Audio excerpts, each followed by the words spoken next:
मगर पीडीएम भी तो एक अपना एजेंडा लेकर चल रही है और उन सब कल उनका इजलास भी होने जा रहा है पीडीएम का मौलाना साहब की सरबराही में।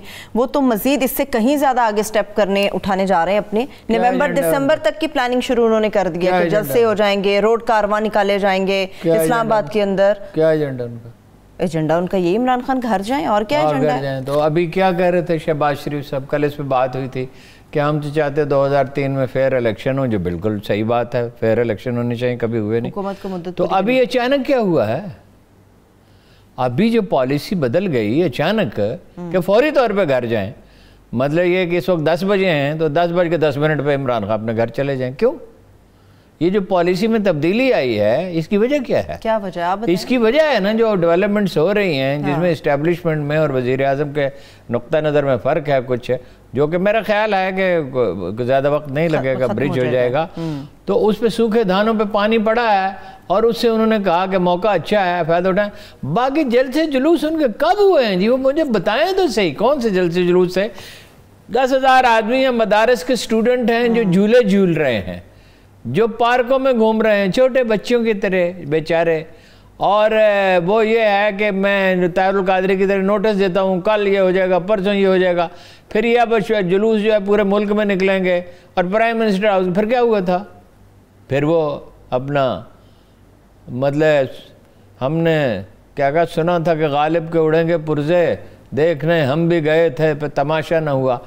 और जलसा उनका कौन सा हुआ है जी? वो जलसा मुझे बताएं ना हारून साहब। कौन सा जलसा? वो जलसा जिसका कोई इम्पैक्ट हो, मदारस के तालिब इल्मों के जलसे। और दूसरी ये बताइए कि जब पीपल्स पार्टी और एनपी साथ नहीं है तो ये क्या अलायंस है? बात तो आपकी बिल्कुल सही है हारून साहब, मगर उनके हक में एक नुक्ता ये भी जाता है कि आगे अब मौसम अच्छा है। सबसे पहले जब ये बात हुई थी तो ये कहा गया था कि गर्मियों के मौसम में सरमा आ रहा है। अच्छा, कौन सा मौसम है? तो मौसम में सरमा है, लोग घरों से निकल सकते हैं हारून साहब। पहले तो गर्मी थी, लोग नहीं निकल सकते थे गर्मी में। सर्दी में लोग निकल सकते हैं। सर्दी में कुल्फी जमती है इस्लामाबाद में और जाएंगे नहीं।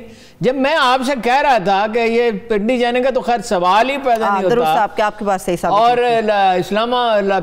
इस्लामाबाद जाना भी मुश्किल है, उस वक्त तो सब लोग कह रहे थे जा रहे हैं।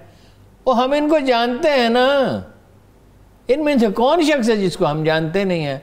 इनके बुजुर्गों को भी जानते हैं, मौलाना फजलुर रहमान के वालिद गिरामी को भी जानते हैं, ठीक है, जो इनके बड़े थे इनके सबके, उन सबको जानते हैं, भुट्टो को भी जानते हैं, उनकी साहबजादी को भी जानते हैं।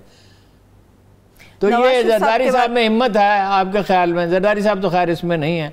वो तो ख्वाब ये देख रहे हैं कि हमारी सरपरस्ती की जाए सराइकी बेल्ट में। वो हमजा गया, जितने लोगों से उसने बात की थी उनमें से कई को वो उसने शामिल ही कर लिया, ठीक है। नून लीग तो समझ में आती है कि तनहा कुछ कर सके इलेक्शन में। वो भी अगर शुमाली पंजाब में अगर वो मशीनों वाला मामला तय हो गया, जो हो जाएगा मेरा ख्याल है, तो शुमाली और जनूबी पंजाब में उस पर भी ज़रब लगेगी, लेकिन वो मुकाबले की पोजीशन में होंगी। इमरान खान की दुश्मन तो महंगाई है, वो तो बढ़ रही है, वो तो बढ़ रही है हारून साहब। वो महंगाई तो बढ़ेगी, इसमें ऐसी क्या बात है? सारी दुनिया को पता है। पेट्रोल हो गया $40-80, दुनिया भर में जनाज की कीमतें 30 से 40 से 100% तक बढ़ गई। डॉलर अफगानिस्तान जा रहा है, वो तो बढ़ेगी, महंगाई तो बढ़ेगी, ठीक है। लेकिन हारून साहब उसमें ये बात है कि हमारी आमदन उस तरह से नहीं बढ़ रही, एक आम आदमी की आमदन उस तरह से नहीं बढ़ रही, इसलिए वो बिलबिला रहा है कि महंगाई बहुत ज्यादा। मैं आती हूँ महंगाई के ऊपर। ये क्या बात आपने की? यानी सारी दुनिया में महंगाई है। इमरान खान ने, यानी मुझे बड़ा अफसोस है, यानी आम आदमी ये कहता है, यानी कर्जे लेते जाए IMF से $30 बिलियन ले ले, वो देगा कौन? मुल्क को दिवालिया कर दिया जाए। ये बहुत आसान है, आपकी तला के लिए अर्ज है कि $10 बिलियन मार्केट में फेंक दिए जाए, रुपए की कदर बढ़ा दी जाए, फिर वो $10 बिलियन पे कौन करेगा? मतलब हम मुगलों की औलाद हैं कि हम तो तय्युश से बहादुर शाह जफर की औलाद हैं हम, कि हम तो तय्युश की ज़िंदगी गुजारेंगे। ठीक है, गरीब आदमी की ज़िंदगी बड़ी दुश्वार है। क्या सिर्फ पाकिस्तान में हुई है? इंडिया में नहीं हुई, बांग्लादेश में नहीं हुई, फिलिपाइन में नहीं हुई, इंडोनेशिया में नहीं हुई, बांग्लादेश में नहीं हुई। बहरहाल वज़ीर आज़म को इसमें कौम को एतमाद में लेना होगा हारून साहब। नहीं, कौम को ना सिर्फ एतमाद में लेना चाहिए बल्कि बहुत से इक़दामात करने चाहिए। مثلا جمعہ بازار نہیں 7 دن بازار لگیں. یوٹیلیٹی سٹور ہر یونین کونسل کی سطح پہ ہونے چاہیے, اس میں مانیٹرنگ کا سخت سسٹم قائم کیا جائے تاکہ کرپشن نہ ہو. چیزیں جو ہیں وہ کم از کم دالیں وغیرہ جو ہے, دالیں اب آسٹریلیا اور نیوزی لینڈ سے آتی ہیں. 30 سال تو ہم نے زراعت کو نظر انداز کیے رکھا ہے, سوائے بے نظیر کے مختصر سے دور کے جب 7% گروتھ ریٹ ہوئی تھی معیشت میں. اس سال ویسے کاٹن کی گروتھ جو ہے وہ کوئی 50-60-70% ہے, تو وہ اسے زراعت پہ توجہ دیں, اگلے سال چیزیں سستی ہو جائیں گی. مگر یوریا مہنگی ہے, گندم کی فصل خطرے میں, ابھی ٹائم ہے, ابھی اتنا وقت ہے کہ یوریا پر پرووائڈ کر دیں گندم کا. ٹھیک ہے, چلے مہنگائی پہ میں آپ سے تفصیل کے ساتھ بات کرتی ہوں, مگر جو موسٹ امپورٹنٹ ہارون صاحب آج کے دن کی بڑی تکلیف دہ خبر ہے, میں بڑی خبر اور اپوزیشن آ جائے تو مہنگائی کم نہیں ہوگی. ہارون صاحب بات پھر آگے چلی جائے گی. اپوزیشن میں شہباز شریف صاحب نے جب ان لوگوں نے پیش کیا تھا اپنا بجٹ, اس کے بعد کہا تھا کہ نئے ٹیکس لگیں گے, مہنگائی کا ایک طوفان آئے گا. شہباز شریف صاحب اس چیز کا کریڈٹ لیتے ہیں. میں نے پہلے دن انتباہ کیا تھا. قائد اعظم کا ذکر کر رہی ہیں, میں شہباز شریف صاحب کا کر رہی ہوں. شہباز شریف کے وعدے کی حیثیت کیا ہے؟ وہ اپوزیشن لیڈر ہیں. یہ وہی صاحب ہیں جو کہتے ہیں میں نے کبھی ایک دہلی کی کرپشن نہیں کی, یہ وہی صاحب ہیں. مجھے اتنا پتا ہے ہارون صاحب وہ اپوزیشن لیڈر. سو بٹ کبھی اس نے سچ بولا ہے اس آدمی نے زندگی میں؟ کمال ہے. ان کے دور میں مہنگائی نہیں ہوئی تھی؟ ہوئی تھی, بالکل ہوئی تھی ان کے دور میں, اور سب سے زیادہ پیپلز پارٹی کے دور میں. اور ان سب اپوزیشن کا کام گریل کرنا ہوتا ہے, حکومت نہیں گریل کرنا ہوتا ہے تو ہم اس کو سپورٹ کریں گے. سپورٹ نہیں کر رہے, جو بات ان کی صحیح ہے وہ شہباز شریف نے کہا, امام خمینی نے کہا ہے, صلاح الدین ایوبی نے کہا ہے, ڈے گال نے کہا ہے, چرچل نے کہا ہے. ان کا مقابلہ ہو ہی نہیں سکتا. شہباز شریف کی بات کی حیثیت کیا ہے؟ جو آدمی ایک دن کہتا ہے 2003 میں 23 میں الیکشن ہونی چاہیے, ایک دن کہتا بھی چلے جاؤ 8:09 پہ گھر چلے جاؤ. پھر ہارون صاحب سارے کے سارے ایک قطار میں کھڑے ہو جائیں گے, اکیلا ان کو نہ کھڑا کریں, سارے ایک قطار میں آئیں گے. نہیں تو میں کب کہتا ہوں کہ سارے ایک جیسے نہیں ہیں؟ میں نے کس دن کہا ہے کہ عمران خان کی گورننس بڑی اچھی ہے؟ میں نے کب کہا انہیں اچھے وزرائے اعلیٰ کا انتخاب کیا؟ میں نے کب کہا ہے کہ انہیں اچھی کیبنٹ بنائی ہے؟ میں نے کب کہا ہے ان کی سول سروس ٹھیک ہے؟ میں نے کب کہا ہے کہ انہیں پولیس میں اصلاحات کی کوشش کیا ہے؟ کب کہا ہے کہ عدلیہ پہ انہوں نے توجہ دیا؟